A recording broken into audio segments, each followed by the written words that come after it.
A mother of two stabbed to death in front of her own boyfriend, and it's not a late-night robbery or a home invasion. Cops say it's revenge by the boyfriend's mother. And joining us now is Richard Hartman. It was his mother who allegedly stabbed his fiancée to death.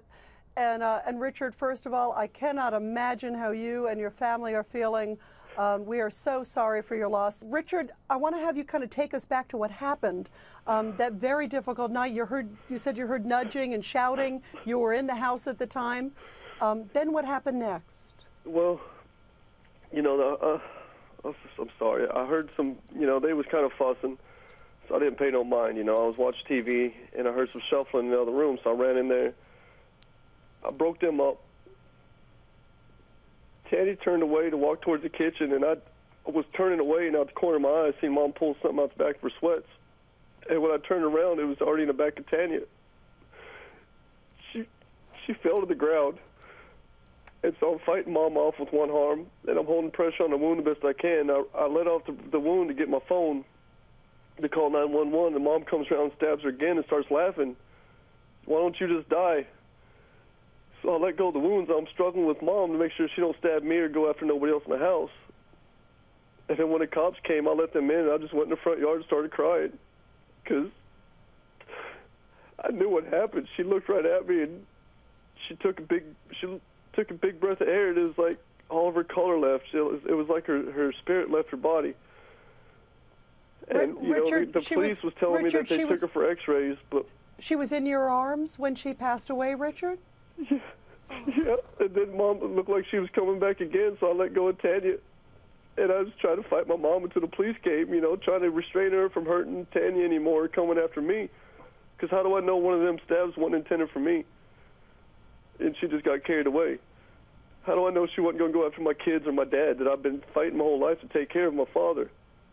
I mean, I want to make this clear. My mother's my mother. I will always love my mother. But what she did to me and them girls, I will never forgive. My father has dementia. He has MS. He's been disabled my whole life. He doesn't understand why his wife hasn't come home yet, or why he can't go see her or call her. My oldest, with her autism, she hasn't quite grasped it yet. It's still processing with her. My youngest, we had to tell her that God decided to take Mom home so he could take care of her and make her not sick no more, because Tanya had multiple health issues. But I can't tell them the whole story. They're too young to know what really happened and why Mima's in time out on vacation. Until they get older, I can't tell them the truth. I had to basically lie to my kids to protect them, and that was almost just as hard as anything I've been through, lying to my kids. But I have to protect my daughters no matter what.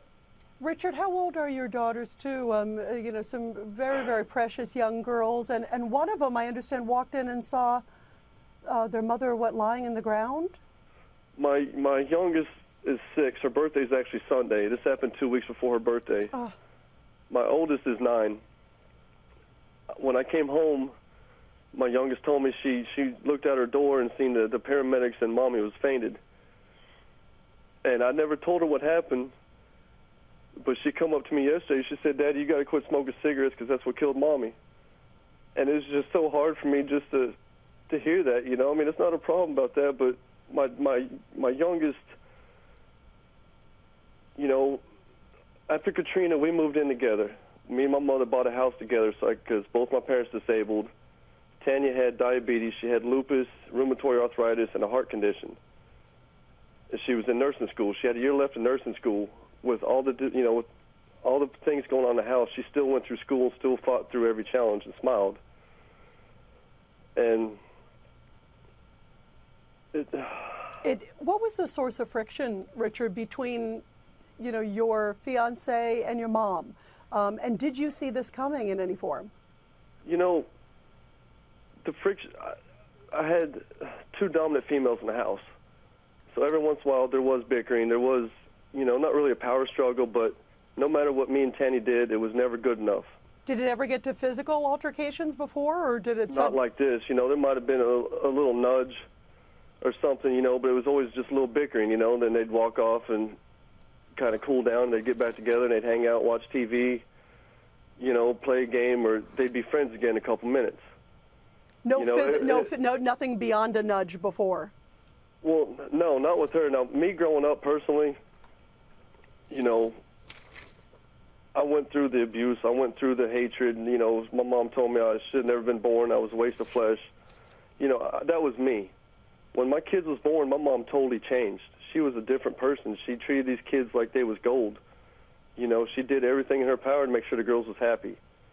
And for somebody that loved them kids so much, how can you take away the most important thing in their life? Especially 2 weeks before my youngest birthday, because she don't understand. You know, all she knows is the two most important women that was always there for her are gone. You know, I was here by myself. I was the one that worked. I had 5 disabled people in my house that I supported,